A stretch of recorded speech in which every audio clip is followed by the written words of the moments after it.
Yeah, already with a ton of charges as first blood grabbed up. Zai takes down the Jakiro. But that's kind of the job of always on a fly, right? Is keep your Terrorblade alive. Top lane, we have the spear. And catching out Puppy.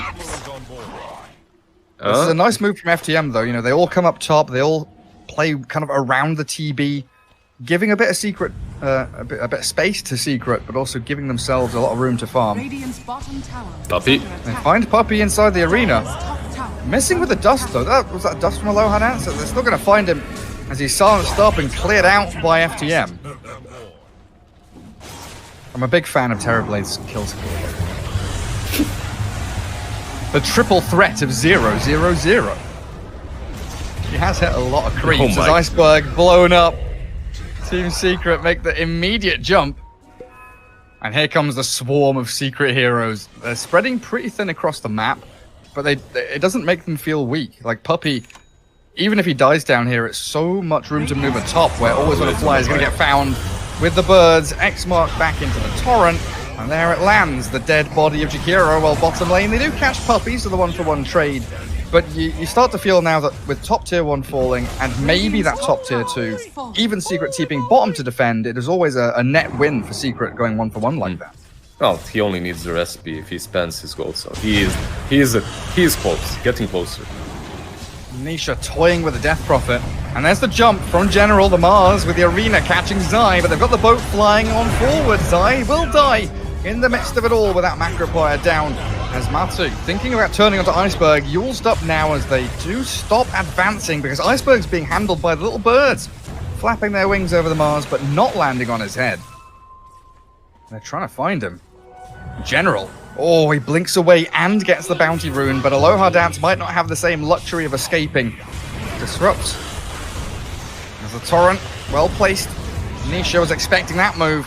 They find the blow up onto both of the supports. SD Jakiro both dropping. So there's going to be so much sustain. Coco's run with Mech, with Spirit Vessel, with Ags from Weaver with that time lapse. Resetting fights with Secret is going to be great as FTM are smoked up, looking for that initiation from General. V-Tune finally frontlining, showing himself on the map. Secret very wisely just towing the line. They're hunting. General, dagger. There's the 3-man ulti. Yules immediately, though. Catching General to no spear. The 3-man silence. AoE from the DP as the boat does come crashing in. But they've taken down Yapzor. Turn around from Matu, but he's been drained out from that Spirit side. But as Nisha still stands his ground, V-Tune is desperately scrambling and hunting for kills. Nisha wants the DP, but the bubble disruption save is there. And now V-Tune focus. The life drain. Where's the Sunder? He's stunned. The clumsy net into the birds. Clear him up, and FTM are falling apart. Dragged back. The DP meets her match. The Kunkka with a double, giving Puppy a double kill. They jump with the arena, but he doesn't manage to use the spear. That Yules was just pitch perfect in the same second, literally. Really spot on. And the thing is, even though Secret kind of just lost a team fight in front of the Radiant base, they go for more. FTM exposed a little bit bottom lane, but with the disruption into Spear, they will catch Yapzor. There's the Axe. Bring him back to life. And all of a sudden, Yapzor's in floating shape again. Aloha Dance will fall because of it. And General, with Iceberg using up to my man Visage, this little boy might be in trouble. Clumsy net will catch him up, and that's the death of Matu. So, even if he had the Aghanim time-lapse off of cooldown, he was silenced. He couldn't see anything. Secret aren't done, you know. Torrent boat, thanks to the X. Zai needs to pump damage forward, and with a Dagon level 1 into Decrep, he takes him out. Now Ether Remnant, V-Tune, he does have BKB as well as Sunder. Trying to focus onto the little Weaver, the bug, pesky and annoying. Going to get smashed under the foot of the TB. Secret still trying to give chase, though. They find Jakiro. It's a nice, easy pick. And they know the BKB's down here on the Terrorblade.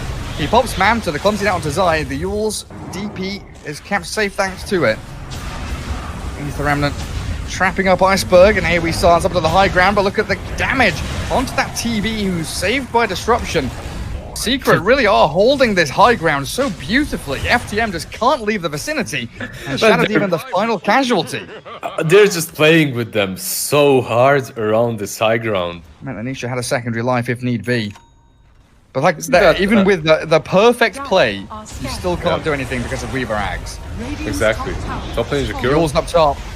Jakiro does get caught out, chain stunned into oblivion by Secret, and he's dead without buyback, so we've got a 4v5 on our hands. Terrorblade is not bloody coming. He is bottom lane and he's not moving.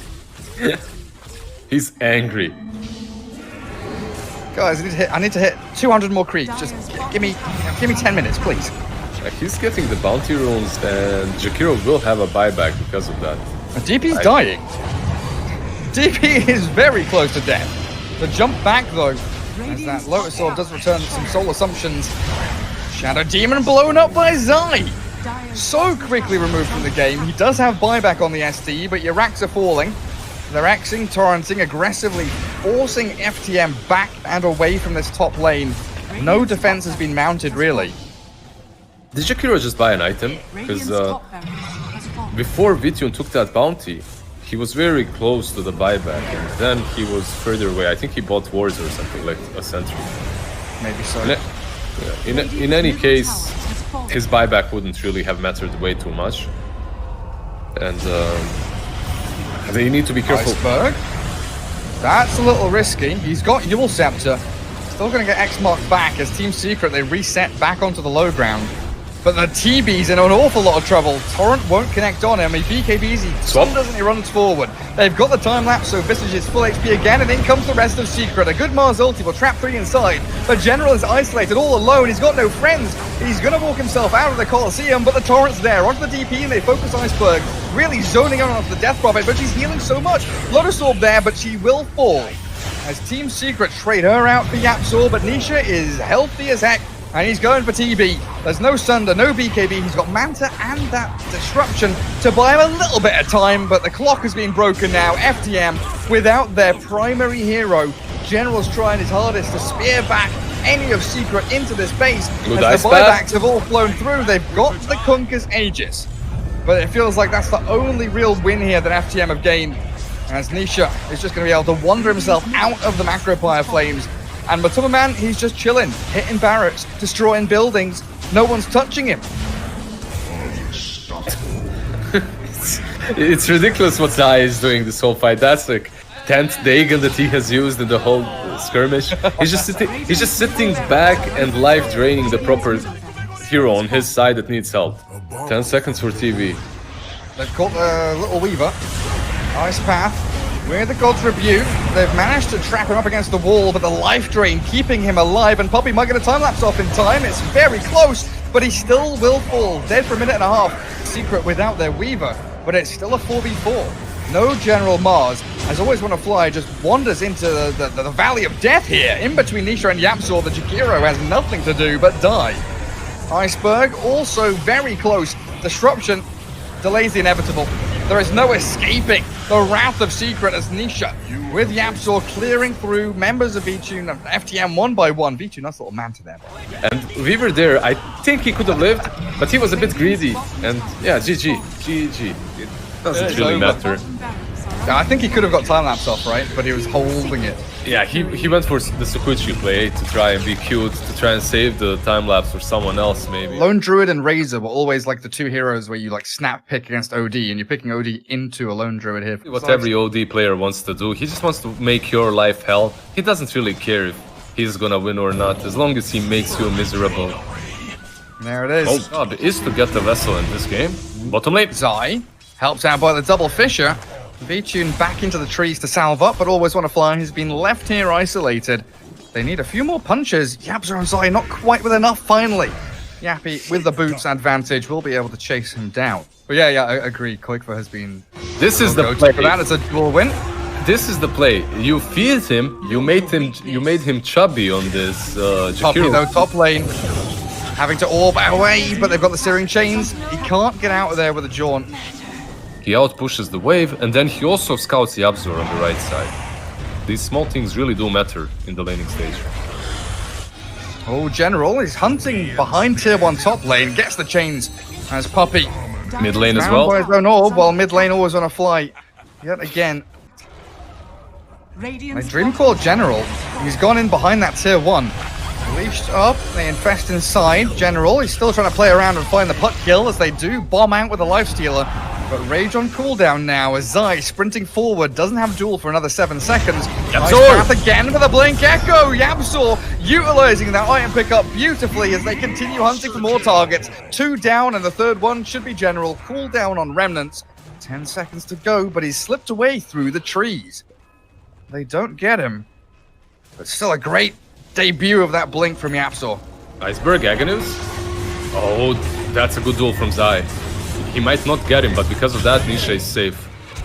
They might get 2 kills, even if it's not a dual win. Nisha gets hit by the Eclipse, but this Morphling Manta jumping forward and into OD mode. He might try and astral himself to press the attack. Keeps him healthy as the Bear arriving now for the backstab into the Rubik Aloha dance. He makes a little buddy of his own, but it is a slaughterhouse here as Team Secret destroying Flytothemoon over in its top lane, and they've got a full long lane of towers to go and collect. Yeah. If that DD had been picked up by Morphling, this Roshan would be much faster. FTM, they've got to know this is happening. They scan, but it is all too little too late. Roshan is down. Aegis there as a Fisher does block the Lifestealer down. He infests into the Helm Creep. The Ogre gets blown up and this V-Tune gets dueled. The Lifestealer has walked too far forward. You do not run down staircases alone like that. And the Dream Coil from Poppy catching Ember Spirit. He's leashed. He can't get away from this. He's chain stunned, but no, not quite. They will Fisher him off to the left-hand side, and the final little orb adaptive strike, but the gap closed.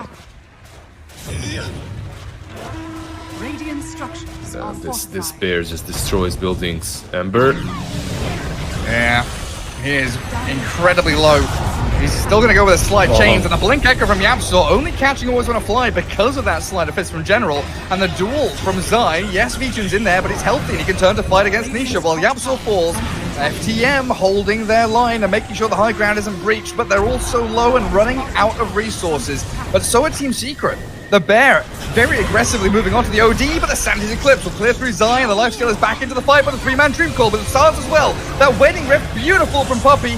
Ice Path onto Nisha, but he's got Aegis and Manta to slip himself out of danger as the Bear returns for round 3 of this fight. He's so low and cleared up by the Slight. General gets the job done. Matumbaman needs to get out of here now. He might lose a second Bear. But he roots up the Rubik and Morphling comes back in. This fight really has been extended by Secret for so long, and Matumbaman barely getting out that true form. General? Tons of HP remaining. A move up to high ground. V-Tune with Always Wanna Fly, and now General, he wants the 2-man slight chains. He needs to wait a second. Remnant forward, he's into the ice path. Misses out on the chains there on the Morphling, but he still gets Matu very low as he just gets popped. But Yabzor's coming in. The Fisher block. Lifestealer can't keep giving chase to the Savage Roar, and Yabzor jumps forward. The perfect enchant totem, and V-Tune is done for. He's rooted and caught between 3 painful Secret heroes. Flytothemoon dismantled by Secret's outplays. Flytothemoon, they have so many spells. Oh, hold that. It's not done yet. It's not done yet. Fisher's there onto Always Wanna Fly. Puppy and Nisha still toying with the idea of continuing the fight, but now Nisha might have overstepped. The Waning Rift again. Puppy buying so much time and space, but Morphling still in the Astral and the Ice Path. Fisher, it's great onto 2. Can the Morph get out of this one though? Waveform, no. They've got the root, the stolen Dream Coil, but in comes Zai, looking for the duel, looking for the Entangle as well, and they catch out the OD. No duel though, thanks to a stun, but Puppy keeps on going. Another sick Fisher block. A double for Matsu, but Yabzor with Puppy are hunting and dueling Zai. Looking for Aloha dance, but not quite finding it. The big bad bear, hungry for blood, infest and then sprint towards the lone druid. Lift, cancel by the press the attack. And the jump again. Puppy is relentless with these initiations. And Yabzor, it's gorgeous from him onto the 2 primary targets he needed. They're not dead, but this is close to over. Yabzor, Zai, they are pretty deep here now. Shadow Amulet to hide him, but the double banish. Bear needs to do a lot of work now. They want a Fisher. Yabzor has it ready in a second. Wait for the rage to expire. Look for the OD. What's he going to aim for? He's thinking about it, and it will be Iceberg. 1 Astral is all he has left. Pushed over the Fisher by the adaptive strike. Yabzor can't keep the chain stuns going. What is happening in these fights? Matumbaman is behind tier 3s. He's entangling claws, and a Dream Coil does catch General, but Lifestealer is still shredding through the Bear. Astral's there from Iceberg as well, saving up the Ember Spirit, and Matsu has been left to Savage Roar and try and escape from danger. Ulti. But this Eclipse being pinged. General's like, why? You didn't need to do that. Multiple times because of the Aghanims build. Even though he's not really farmed, he just has the Aghanims. And they also have the Lifestealer versus the Lone Druid. So every time Vitun drops low, he open wounds the bear and just heals up a little bit, mashes him up, and then continues fighting on the other side. But Yapzor, man, he's just soloing these team fights. Okay. So close with the Fisher, but they've got this Dream Coil, and Nisha's arrival. OD. He's on 50 HP. I don't think you're escaping this one, no matter how many Astrals you've got. Team Secret have you surrounded. Dead for 77 seconds. Now that's a big one. He doesn't have a buyback. That's a very, very big kill. But it looks like Yapzor really is that Joker on the side of Secrets. He just turns everything. He just turns every single fight. So many echoes on the top lane, or on the bottom lane, even inside of the Radiant base. And those fissures blocking Lifestealer next to the pit, right? That's where it all started. Then afterwards, blocking different heroes multiple times. Blocking Aloha Dance before the stairs. Top lane, though, he is caught now. Yeah, they're giving it a go. He will land the Fisher. No, he won't. I've lied, because that Ice Path is there, but General still dies. Yapzor finally removed by Always Wanna Fly, but now 3 heroes down. FTM don't have a way to defend their base. Pretty hefty lead. They do move out across the map. Yapzor. Ward from Yapzor. Shadow Amulet there as well. He's under some reveal. No. And they jump out as 4 heroes with a double damage room, but the Secret team are coming in, swinging forward with Nisha and Puppey, hunting Always Wanna Fly and taking him out of the fight. Zai is there with a Dream Call on OD. They allow the TP of Morphling out back to safety in the fountain, and Secret get a 1-for-1 trade. But they also stop FTM from getting objective. And right now it looks like Iceberg really is just this astral imprisonment. As long as he doesn't allow anyone to die, General and Vitun will do the work. Out goes Puppey. Immediate buyback and TP to mid. Matu's already there. And they want to try and find the jump and catch. Zai deep behind enemy lines, but they've got the OD. He's shredded. Dead for a minute. Vitun kind of stranded here as well. Nisha going to handle him nicely. As the rest of FTM, they are dodging, diving, trying to duck away from this fight, but they've got the duel. The winner is General. Ember Spirit gets the victory, but FTM, they've got Vitun still going. He's taken down Nisha somehow, and Matu is now the one left to his own devices. The rest of the squad has been removed. They've got a buyback on the Legion. They're coming in to try and save them. Yapzor has Echo, but no Blink now. Cancelled for a second by the Lifestealer. But Matu gets the double kill, taking down the supports first. No duel. And a Rage TP. Another smoke. FTM want to try and break the mold here, but smoke pops and Ward spotted. Secret no. As the sentry placed down by Always Wanna Fly, the bear backstabbing and a Fisher there. Onto 2, the Dream Coil only catching Jakiro. It might just be Always Wanna Fly being ditched by his squad, but Astrals do buy time. Slow down the Matu bear, keep Always Wanna Fly alive for now. They press the attack the bear, and Tummerman still looking to turn and fight. The buyback from Always Wanna Fly is they want to secure this Roshan fight. It is a high priority. It is absolutely vital that FTM do not give Roshan here to Secret. He's going towards them. Oh no, not again. Jackie boy, astraling the Morphling. But what can you do to stop him from maneuvering? He's already got his attribute shift off. Vitun trying to go wild onto Nisha here, but again, yes, you've got a DD rune, but you've been controlled up, you've been left alone here by your team. No backup for Vitun, he's dead without buyback as they chase down the OD now. Iceberg, he tries to turn with Astral and Santa's Eclipse, but it is not enough by any means. And Secret with a double kill off the back of that, go diving in for a tier 3, and GG is called. It is over. Secret 2-0ing FTM here in some pretty convincing manner, as General going to be the final sacrifice to the Secret gods. Then again, it is versus Secret, who are destroying everyone in their way.